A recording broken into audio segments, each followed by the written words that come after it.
Hello, hello, hello. Welcome back to Lions United YouTube channel. This is the Arsenal preview. We are back, and I'm joined by Still and the returning Sis. Good to see you after a little while away. What are you doing with yourself? Oh, I've just been busy. We've just been busy with work and with the football team at the moment, with Thames Ironworks as well, and obviously having a social life as well. You know, it's kind of like took me away, but you know, I thought I'd come back tonight. A little return. Well, West Ham, I haven't been doing too well in a minute, so I think you've chosen the right time to come back on, to be fair. Yeah, I did. So, Wednesday night, it's another London derby. We've just got through one of the first ones, and before we go any further, I think we just take a moment to just bask in the fact we've actually got a victory at London Stadium against one of the top boys. Let's just take a second to just yeah, I like that. Now we can move on. Fine. Right, so Arsenal Wednesday night, it's going to be a cold and horrible night probably, but we're hoping that if we get anything like the performance we did in the Chelsea game, we're all going to go at home a lot happier than we had done previous times. Arsenal themselves didn't have a great result at the weekend against Southampton. It was a 1-1 draw, and a lot of my people's mind was very lucky to get that result as well. Giroud saving them as always, and he's now only one goal away from bettering or equaling. I think if I get my facts right, Solskjaer's record as a super sub for Man United, which is just surely in the back of his mind if he wants to get some personal glory out of that one. But of course, we can't talk about the Arsenal game until we talk about a little bit about the Chelsea game. I'm sure we're all going to love talking about that rather than the previous games we talked about over the course of the season. So yeah, I'll start. Hold my hands up. I arrived 10 minutes late to the Chelsea game, and I was one of the very unfortunate few that missed the Arnautovic super goal. It was a super goal. It was a brilliant goal, really well worked team goal, and he stuck it away brilliantly. And if you're going to score a winning goal against Chelsea, you want it to be like that, the team goal or something else more spectacular. But yeah, it wasn't. It was horrible to miss the goal, but overall, the game itself was something I think we've all been crying out for the start of the season. You know, we've had this thing from David Moyes since he joined the club that if you don't run, if you don't work hard, you don't play. And for my mind, Arnautovic has been trying to do that since Moyes got the job. And he's been probably one of the only players that I've seen that's got a lot out of that rather than try and fail. And for me, he's trialled, has succeeded.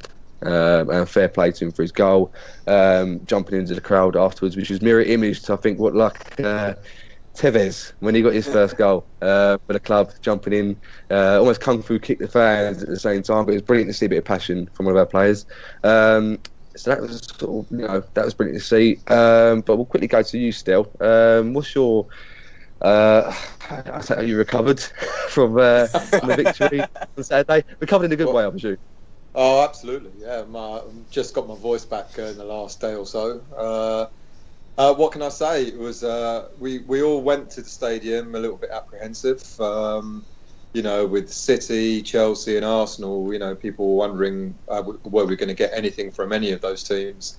I kind of hoped for a draw, but a win was just, you know, the icing on the cake. It was fantastic. The crowd were up for it. And for a kickoff that was an afternoon kickoff, the crowd were really there behind the team, and we played well. You know, we were compact, we were solid. They couldn't get through us. We were frustrating them, and the goal, you know, a couple of 1-2s, and Arnautovic slotted it away beautifully. What more can you ask for? You know, it made the whole weekend, didn't it? It was great. It did. I mean, it makes coming out of that game and you know, kind of thinking I can watch Match of the Day tonight with a smile on my face rather than behind me, hands in front of my face. So, Cess, I mean, you must have enjoyed it as well. I mean, come on, what fan didn't? But what particularly did you enjoy about the game, apart from just the football? Was Stuart Pearce knocking the ball into Rowe's heads to try and waste? Was it up there, one of the best moments of the season so far for you? Yeah, it was funny, I have to admit. It's just how defensively organised he was, just as a unit. It's just it was brilliant. I thought Arnautovic was incredible. Masuaku is another player that needs to be mentioned as well, because putting him on the left wing, he just was running at Chelsea left, right. It was brilliant. I think the signs were there from the Man City game. We were unlucky to get something like that. And everyone was saying slowly, as it got towards Friday, everyone was saying, maybe we could actually nick something like that. And more people were getting more confident we could actually like get a win or something. But I was like trying to be in the safe option. Thought, you know what, I'll take a point. I'll settle on that. But then, but then the more the game went, as soon as we got the early goal, I thought, oh no, we're just gonna sit back.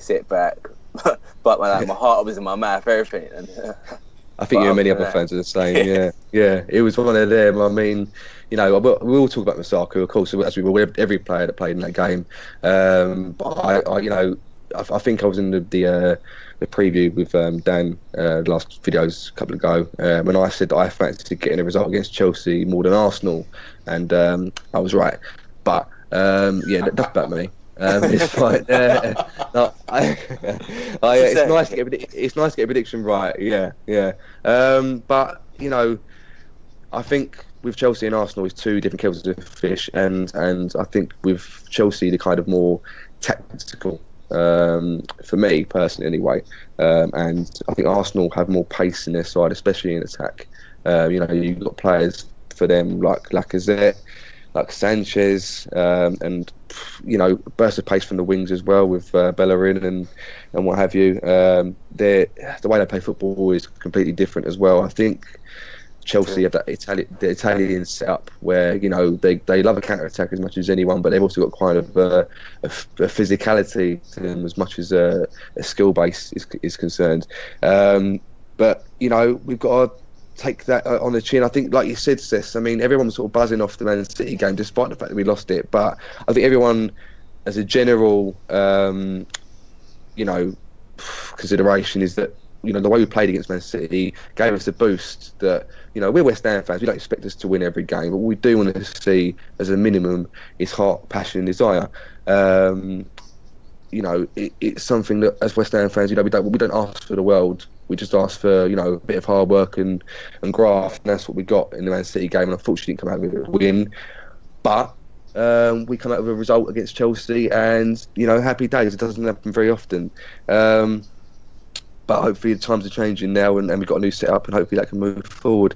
So you've mentioned Masuaku there, Says, and, you know, it's over sort of the past, since he's signed for the club, there's been mixed emotions, mixed opinions on whether it's actually going to be a player that to be useful to us at all. But I mean, he was different gravy against Man City, and to the point where I think he made the whole team, especially on that left-hand side, so much more confident. And he was getting out of tight areas. He was beating Chelsea players with ease, and he's exactly the type of player you're going to need against Arsenal, because he's got that pace that can match Arsenal on the wings, and he's got a bit of skill to boot as well. Probably didn't see much of his deliveries in balls, but how do you feel that, like, we haven't had a player with skill set maybe since Payet played for us? So it's kind of nice to see someone who can mix it up and mix and match stuff. Still, I mean, was you particularly? How do you think Masuaku can fit in our squad? Do you think he's the devout left winger now? Yeah, I mean, we've all been saying that Masuaku's a skillful player, but no one rated him as a left back. And we were talking about, if we're going to use him, we'll use him as a wing back. Now, if you've noticed what Moyes has done, he's moved 3 players into 3 positions that we weren't expecting. Arnautovic was brought to play out on the left. He's put him out on the right or up front. Not a bad move. He's put Creswell in as a centre back. Who would have thought of that? And that opens the gap up for Masuaku to play out as a left wing back. Great, you know, because you know, they all look really comfortable in the positions that they're now playing. And Masuaku, he's made a massive difference to us. I know people moan at him that he's not a good defender, but you know, you've hit the nail on the head, Luke. We need someone with pace, and he's the only player I can think of that's got. I mean, Antonio has got the brute force. He can kick the ball 50 yards in front of him and run after it. But Masuaku can actually take the ball with him, and he's probably the only player we've got at the moment in that squad that can do that, and it's a relief to see him doing it, because it's given us a completely different way of playing.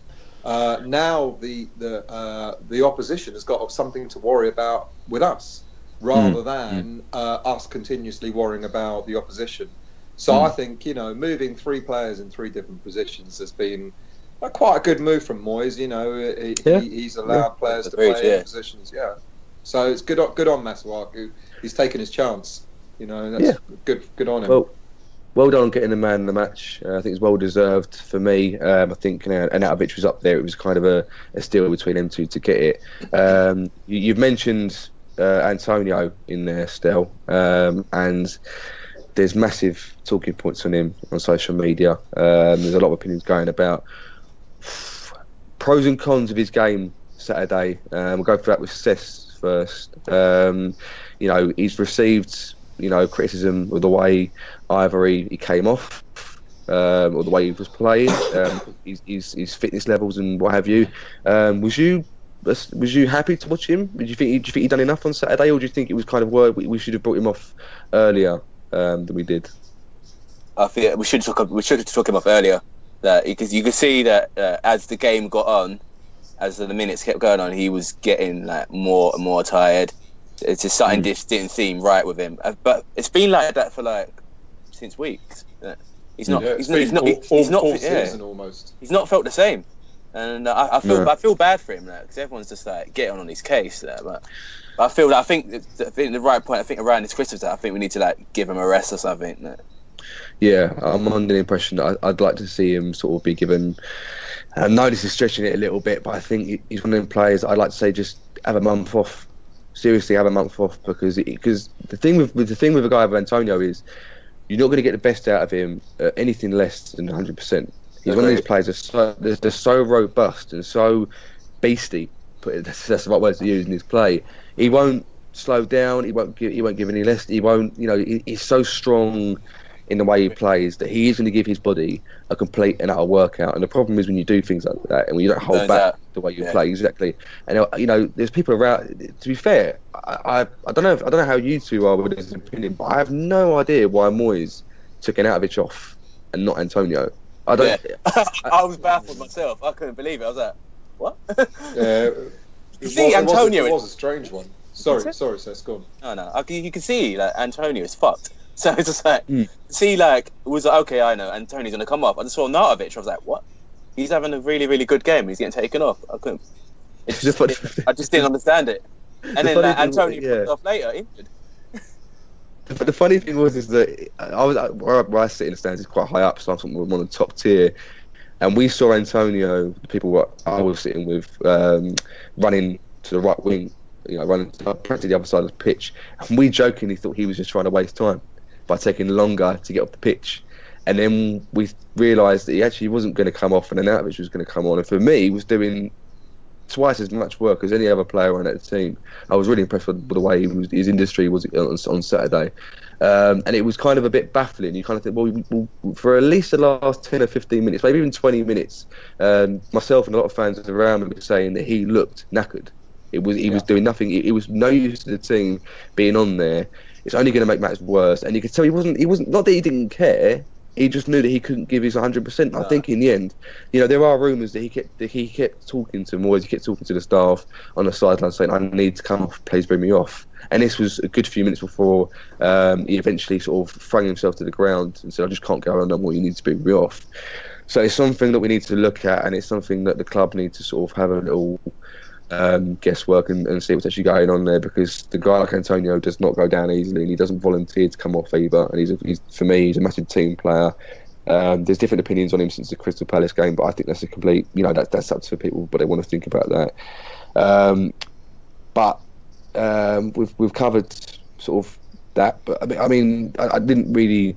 I don't understand the. For me personally, I don't understand the idea with 3 strikers on the bench. And Antonio up front on his own. It worked. So what do I know in the first half? Because he did do his job right.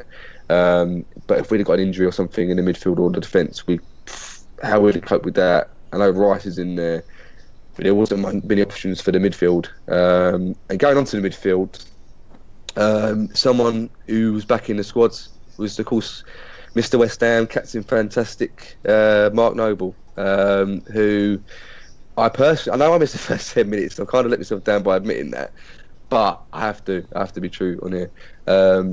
I think he didn't have the greatest first halves, in my opinion, for what I saw of him. Dramatically improved second half. Are you both on that same level, or do you think something different? I'm going to go with Stell first. There's a self-assist first. Yeah, I'll let him go first. Well, I've said a lot about Noble, haven't I, in the times that I've been on here, and they've not been very nice. And you've got to give the man credit where credit's due. He in the first half he played okay, but he came on in the second half, and he did really well in midfield. He helped close down. I'm sure Moyes had a word in his ear, and maybe a few others, and said, this is the way I want you to play the game, and he followed it to the rule, and all credit to him. But if people think that Noble's back for good, then I'm sorry. I don't want to put a downer because we won a game. He played a good game, but Noble's not going to produce that sort of effort every single game. I was corrected on social media last night that he did 3 good games: Palace, Spurs, and against Chelsea. He can raise his game in the London derbies, but we need a captain that does that all the time. And one could argue that the whole team haven't played well. It's not just Noble, and I totally accept that. But I don't even know if Noble will start on Wednesday. Has he got the legs to start, or will he only play half a game? I don't know. But hats off to the fella. He did well. He did well at Chelsea, against Chelsea, and that's what we need in a captain, I guess. Fair enough. It ain't forever. I'm sorry. No, fair point. Cess, what's your opinion on Noble? I thought obviously he stepped up second half. I could say that. First half he was okay, I'd say, but he did raise his level second half. He did raise the level. He was running all over the place second half. He was doing what he was meant to do. He's meant to be doing his job as a centre midfielder. So whatever Moyes said to him has obviously stuck to him second half, because he raised his game. That's what I think. I think you saw which the you got to give industry. him credit. Yeah, you got to give him credit. I think you see the industry with Noble what he's got, which is the tackles, a bit of passion here and there, and he did make a difference. So I think the midfield and the forward and the wingers did their job in the end. But the all important one really, which is how we kept the clean sheet, was the defence. Big talking point, which I think now everyone's kind of gone over to that side of Adrian. Couldn't do much more. Take over from Hart, kept the clean sheet, passionate as they come. Cess, are you happy to see Adrian back, or you still think the Hart deserves a chance to redeem himself at some point in some certain games or here and there? I think it is good to see Adrian back. I think it's important for him, especially now he's had that game. It's important for him to maintain that, and at least it's good for now to have some sort of competition between him and Joe Hart. Because Joe Hart's thinking, oh shit, I've got to step up now. Because if Adrian's raising his game, imagine the next 4 or 5 games he has blinders. Joe Hart's probably shitting himself. Yeah, I don't disagree. I think it's one of the things where Hart's probably had a bit of an ego chop. Thinking where he's come from, what his status is, and suddenly the backup keeper, the fans are all over him. He's kept a clean sheet, which is probably more than Hart's done this year. I'm not a Hart hater. I'm just going to put this out here now. I'm not a Hart hater. I don't think any of us really are. To be honest with you, I just think that Adrian has that pull with the fans that sometimes a player just you don't even have to be as good. You just got that passion with you, which he's got.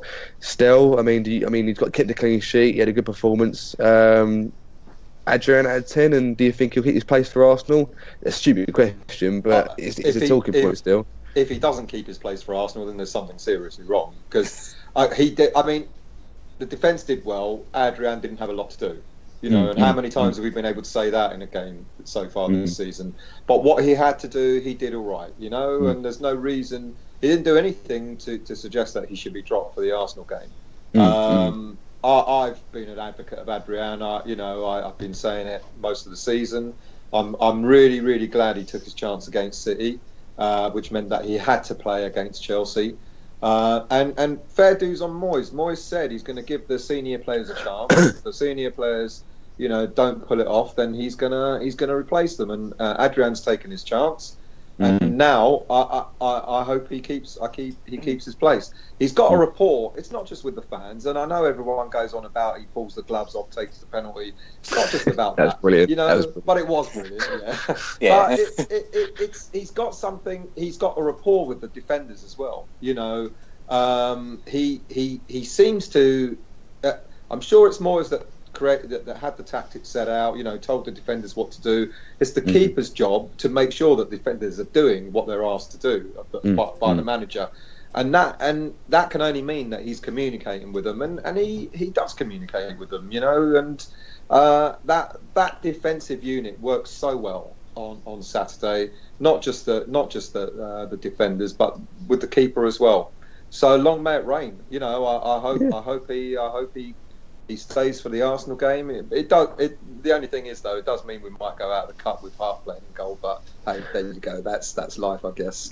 Yeah, there are a few suggestions that maybe Trott plays in goal against a cup game, which would be even worse for Hart's ego. I tell you, that would be good for him at all. I think you're right, though. I think Hart, probably came in thinking, it's my number one spot. I've been. God knows what Sullivan told him. You're going to play, or whatever. Don't get started. No. But he must have come in thinking, I'm going to play every game, and he's had a bit of a reality check, and and I'm the same as you, Luke. I'm not a Hart hater, but I just don't think he's as good as everyone thinks he is, and without a multi-million-pound defence in front of him, he's been found out, to be honest. If he was so brilliant, why weren't there 5-6 Premiership teams chomping to get him to play for them? We're the only ones that went in for him. But that's not hating him. It's just the way. It's just fact. I think you're right there, and I think I've said it for a little while. Was the fact that when you got an England number one, and he has a chance to go on loan, which is practically unheard of for a keeper, especially if his status, what he's meant to have, goes to Torino, of all teams, not even in the same country, goes out abroad, doesn't play exactly well, and then in the end has Torino's owner saying he thought he'd be a lot better. It doesn't make for good reading, but hey, we sold Randolph for $5 million and we needed a quick replacement, and to be honest with you, on paper it was perfect replacement. But we could go on about them two all night. I think we've all settled it that Adrian done his job and couldn't be any better than that. But of course, like you mentioned, he didn't have much to do against Chelsea. I personally think we'll have a different game against Arsenal. I think Arsenal are a completely different breed to Chelsea. I think, like I said earlier, Chelsea are a lot more tactical, but Arsenal have this kind of free-flowing play in football, which they've been knocked at many times, especially away from home, that fans think they need to go a bit more back to basics. And hey presto, their goal against Southampton was from across into the box and a header from Giroud. Now I don't know many times Arsenal tried to score goals from headers and crosses in the box, but they are dangerous, and I think they're kind of a little bit of a bogey team for us over the years. Yeah, exactly. I mean, what do you think, Stel? I mean, do you think Arsenal are more of a threat than Chelsea, or do you think they're way around? Yeah, I think they've got more of an attacking threat, that's for sure. They can ping the ball around really well. They can just slice the defence open. But I'm like you. You said earlier, you thought we'd get something out of the 3 games at City, Chelsea, and Arsenal. I think it was Arsenal that we'd get something out of. A draw maybe, not necessarily a win. And I still feel that. I think Arsenal, because they are so attack-minded, you might find us playing a different game as well on Wednesday night. Maybe a slightly different formation. We got we've got some of the strikers back now. A bit fitter. Hernandez is back. Carroll's back. So you might just see something slightly different happening at West Ham in the team lineup on Wednesday, and they're vulnerable at the back. They're not brilliant at the back. You know, we can expose them. You know, and if we got Masuaku running at them, and if we start getting the balls in that box, and if someone like Carroll does play, who can, you know, who knows, you know. And if they're going to try and beat us, if they can't ping the ball through us because we're going to be solid at the back, and they're going to try and ping it over, I think we're better defensively, or we've shown in the air that we should be better defensively than say Southampton were against the goal that was scored against them. So we might just pull it off, mate. You know, it would be great, wouldn't it? Yeah, I think that is very, very fair points. And I think, Sesh, you're not exactly wearing great headphones for being a West Ham fan. Arsenal. Yeah. They're my brothers, leave it out, man. I had to nick it off. Okay, excuses. You tell us don't run. Fair enough. What do you think then, Sesh? What do you think? Do you think Arsenal show more of a threat attacking wise, or are they more susceptible defensively than Chelsea? I think attacking wise, yeah, they could rip us a new arsehole within 20 minutes. They could. But I think with Arsenal, it's what team Arsene Wenger brings out, because you don't know. Sometimes he just makes these weird decisions, and you're thinking, okay, we could capitalize on this.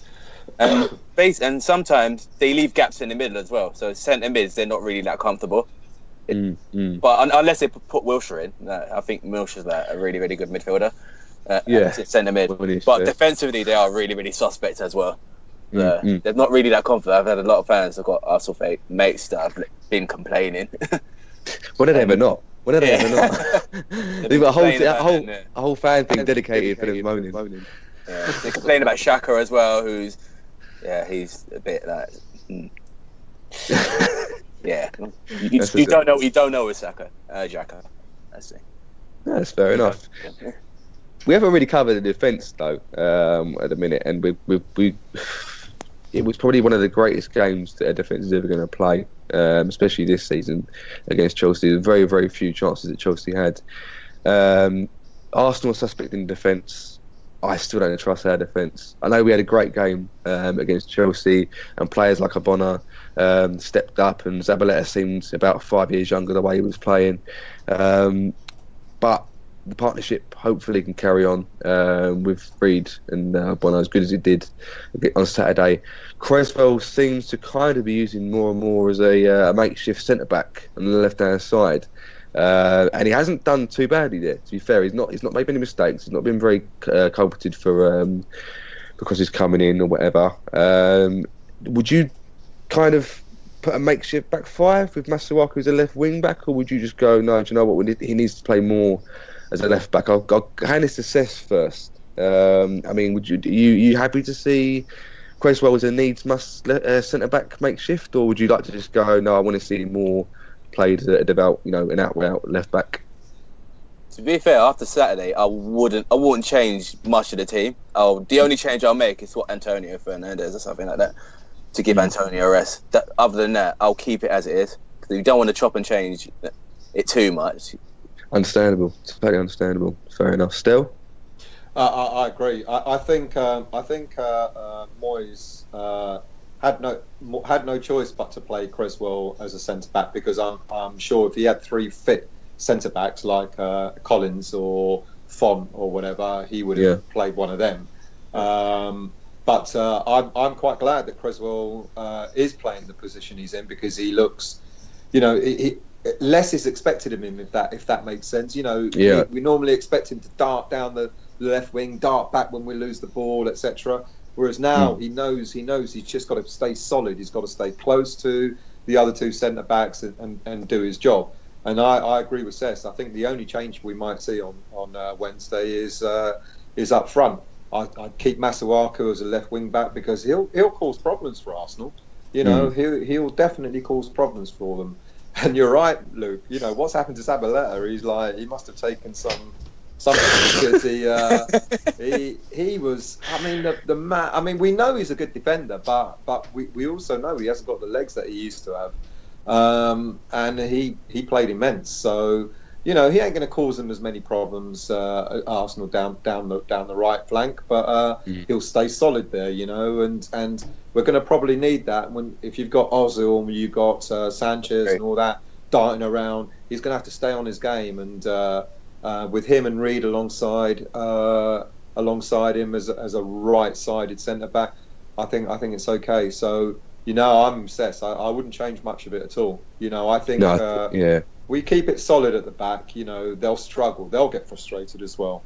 You know, just like we frustrated Chelsea. But you know, yeah, they got more of an attacking prowess about them. But we just got to stay firm.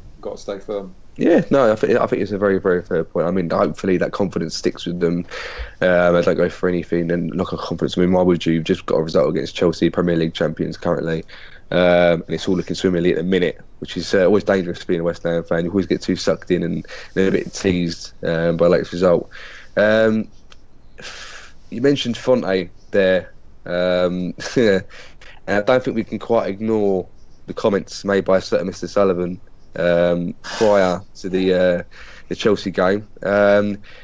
I personally have got so many things to say about it, but I'm not going to go. I could be here an hour just pure. Don't worry, I'll say loads. I'm sure Seth will as well. There's quite a few things I don't think fans actually picked up with the interview. There's quite a few things on there that is actually kind of really detrimental to the club. And if what he was saying when he first joined the club with gold, that he's a West Ham fan and this and that, the comments he's made towards especially the move are downright detrimental and degrading towards the club's history and tradition, and I think it's something that he has to have a look at himself. He's not going to, because he's got an ego and whatever. I'm not going to go there, but there are things I think, you know, would literally, it's a very contradictory, very stupid and very naive interview that he's done.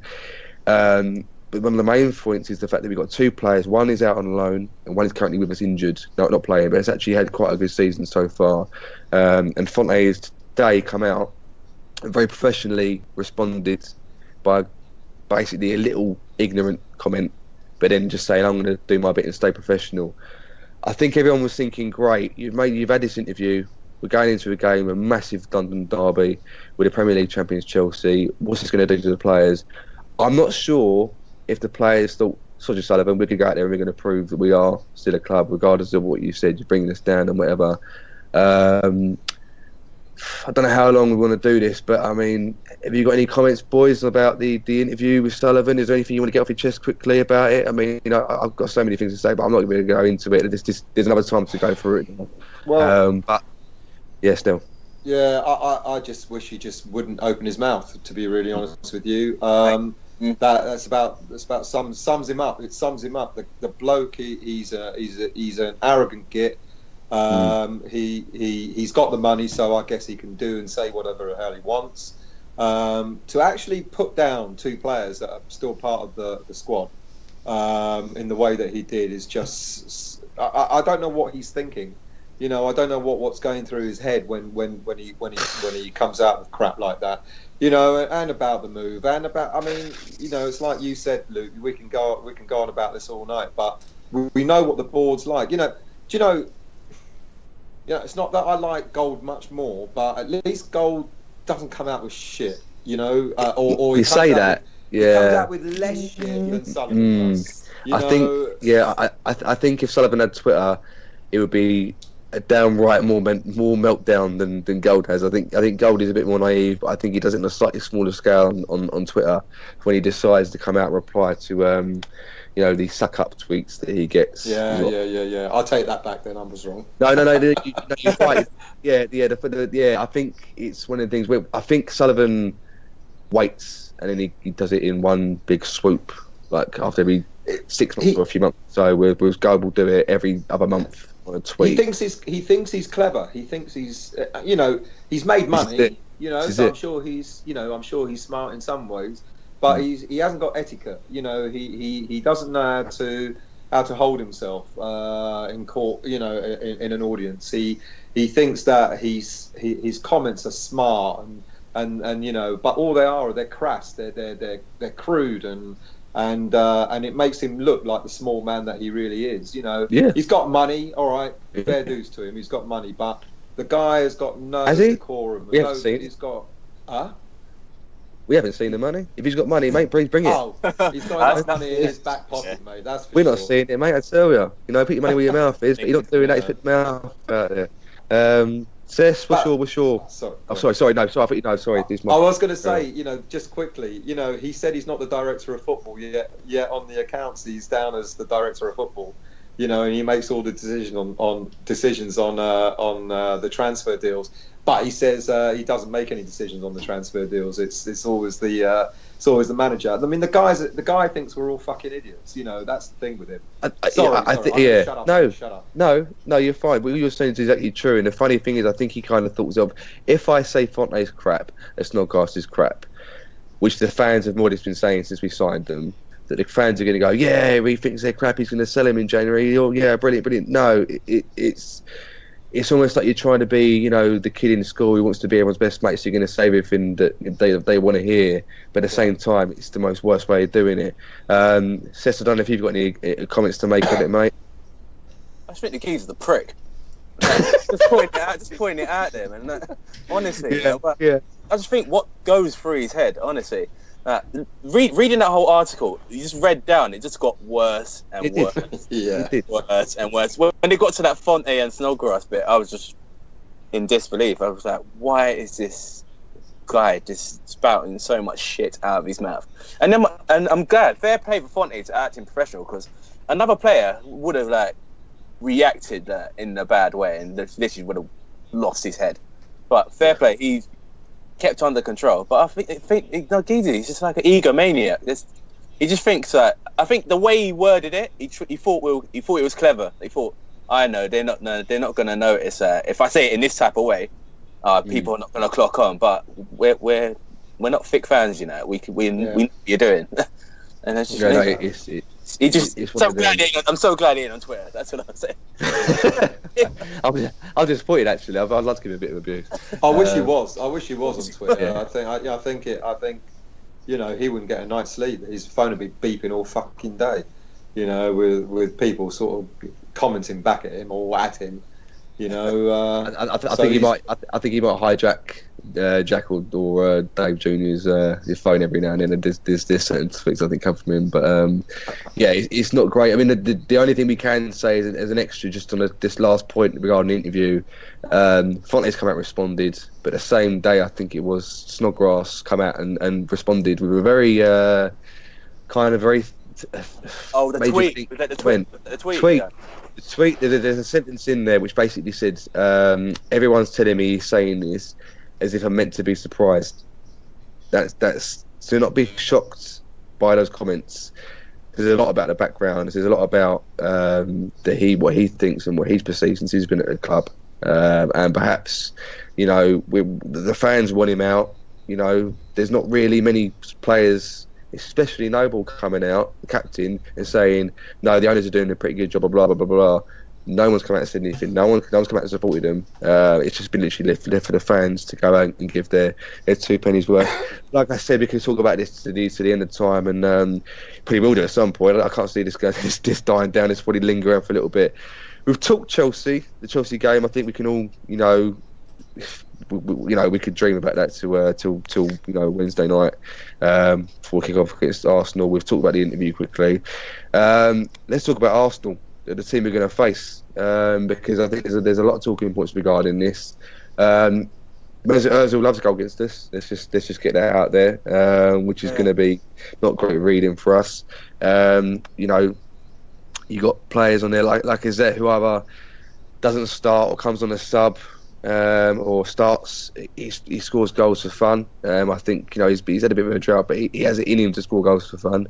And you know, I think they're one of them teams where if they turn up, you know, they could easily put 3 or 4 past you, which they did against us last season. They took us apart and beat us 5-1. Wasn't the only team to take us apart, but they were one particular team which is horrible to watch against us. But they're back at the ground now. Arsene Wenger at the weekend was making his regular excuses as a referee, which is, you know, I tend to find it more and more kind of funny, these top managers, rather than just coming out and saying we weren't good enough on the day or the players didn't turn up or blah this, blah that. It's always a referee's fault. it's never they had 90 minutes to do something about it. No, so there's that one moment that cost them the game. Which I know games can run on moments, but do you see, boys? I mean, I'm going to go with Seth for this first. I mean, Sanchez apparently, is a bit like kind of Coutinho with Liverpool. He wants to leave Arsenal, and he's kind of rocking the boat where he wants to leave, wants to go. He's still putting in performances. Do you think we need to combat the sort of pace, if you like, of the forwards? I mean, how would you? Obviously, we talk about Noble sticking in the midfield, and obviously Obiang had a great game himself against Chelsea, but. Someone like Sanchez. I've lost my train of thought. Hold on. No, I think I get what you're trying to say. Yeah. The gist of what you're trying to say. I think the problem is that if they're gonna go with like Lacazette and then Sanchez and Ozil, because with Sanchez and Ozil they don't stick positions. They're always free flowing. They always move. They're always interchanging. Lacazette keeps his position, whereas Ozil and Sanchez they're all over the place. They're switching all the time, so they're trying to keep all the defenders on their toes. So I think that could be like difference. They're like all getting behind. That's what. The big one I've just realised is obviously that Ramsey is out of the game, which is for the last past few games he's been kind of a decent mould for the midfield for Arsenal. He's come up with either a few shots or a goal here and there. They're going to have to change their team a bit now that he's out. Giroud's obviously got the rescue goal against Southampton. Do you see him starting for Arsenal? Or do you see Arsenal going with just the same team as they had against Southampton, but taking Ramsey out? Or we'll go with Stell with this first. Actually, we'll go with you. Yeah, I think Wenger might sort of. I don't know if he'll start Ramsey or not, but. He'll probably go with a very attack-minded team. Well, he always does, doesn't he? And I think what he'll have noticed in our game against Chelsea is how deep we were sitting, and he'll try and pick players that will pick us off. It kind of we're going to have to play to the same level that we played against Chelsea. But you said it earlier, Luke, that. Arsenal are just a different kettle of fish. They're gonna pick holes in our defence, and we're gonna have to stay compact and really tight. So if Ramsey doesn't play, he's gonna put in someone like you said it earlier, someone like Wiltshire, for example, that will be able to play just as well as Ramsey would. He can pick a goal out if he wants to as well. So yeah, I'm not going to say we're going to struggle against all these attack-minded players, but we're going to have our work cut out for us. That's for sure. Yeah. And you talked about how players sort of they Ozil, Sanchez, etc. They don't stay in certain positions. We just got to stay disciplined. We've got to make sure that if we're going to play a back five or whatever we're going to play, we've got to stay disciplined. No matter where they go, focus on your zonal area, I guess. And whoever's going to appear in that zone, that's who you sort of pick off and mark against, because they are going to want to drag us all over the place. They are going to, want to sort of pull us away from the shape. So it's going to be important for us to keep our shape on Wednesday, no matter who plays against us. But it'll just worry me that if we sit too deep. That will worry me. We need to defend far further upfield than we did against Chelsea. Fair enough. Whether it's Ramsey or not, I don't know. But he's Wenger's got other players that he could pick over Ramsey if Ramsey's not ready for it. Fair enough. Yeah, no, I agree with that. Seth, I mean, obviously. How do you think that Arsenal will cope with Ramsey being out? And do you think there's any key players that can damage this particularly for Arsenal? I think this game that was tailor-made for Wilshere. I think personally, I think I'll be very, very surprised if he doesn't start. I'll be even more surprised if Lacazette don't start as well, or he starts Giroud. So I think Giroud he's more like that, like rescue goal super sub, as that people would like to say. But yeah, it wasn't too long ago that we were linked with Giroud, so I can, it's one of them sort of players where if we could have him in January, please send him over for the right price. I'll happily take him, to be honest. Yeah, I'll take him. I totally agree. But it is about that defensive discipline. That's going to be the key, because Arsenal, they're going to try and drag like Creswell out, so they leave the gap. They're going to try and drag every single player out, so they thought, you know what, they're just going to keep passing it. And then they're going to wait for that one little opening. Bang, that 1-2, bang. That's what Arsenal love to do. They love to wait. Yeah, they're patient. Yeah. So. They crawl like that. Right, we're coming to the end of this preview now. I mean, we've probably in some ways talked more about the Chelsea game than we have the Arsenal game, but I think in some ways we can't really help that, being the fact that it's one of the major wins of our season and we're still buzzing off it, really. And hopefully we can recreate that Wednesday night against Arsenal. It will be West Ham's 100th Premier League game. 100 Premier League. 100. Yeah, if I get my tongue right, 100. Home Premier League London derby, and we've won 36 out of 99, drawing 22 and losing 41, which is my stats are correct here. Maybe they're wrong stats. Maybe the wrong stats, but the stats I've got here is not very good reading. But it's hopefully we can start changing that, and that started Saturday. But yeah, hopefully we recreate the result against Arsenal. Maybe even put some more goal past Czech, and hopefully just have just the same performance, if not better, against the North Londoners. So no changes from you boys then. Predictions. Still, we love this bit, don't we? Predictions, right. They'll score. So I've got to go with I'm going to go for a 2-2. I reckon what you just said, Luke. That we got to stick a couple of goals past them. I think we're going to surprise them, and I'm going to go for. I'd love to say it's going to be a win, but I'm going to be cautious. We're not going to. God, fuck, here we go. We're not going to lose. I'm going to go for a draw. Right. 2-2. Okay. I'll take that now, to be fair. I really would take that now. We're considering the games we've got coming up after that as well. And we can't expect too much, can we? Cess, don't be shy. That's right. My only change, obviously, I said earlier, Antonio for Hernandez. And I'll take a 2-2. I think Arsenal are going to score late. I think Giroud is going to come back and fucking haunt us. I think we'll make it 2-1 and then just gonna fucking score late. That's how I reckon. But I'll take a draw. But I see Giroud scoring. Just see him scoring. Yeah. I'd take it. Fair enough. If I go for 2-2, I think I've got to stick with my positive predictions. As much as I love Adrian, as much as I think he done fantastically well against Chelsea, keeping the clean sheet, I can't see him recreating the heroics too much on Wednesday night. And I think Arsenal will score. And I tell you what, the game that I most remember was the game at last season in the Bowling when we drew 3-3 at home with them. And I was gutted that we drew 3-3. I thought we thoroughly deserved to win that game. So I am going to go for 3-2 West Ham. I can see Anatovich having the confidence to bag himself another goal. I can see Ogbonna scoring from a corner, because I don't think Arsenal are that great with set pieces, defending them especially. And possibly a substitute goal scorer coming on. I'm not going to say Spanish lad, because that's like a name I can't even say at the minute. It's too going to know he ain't getting in. But he won't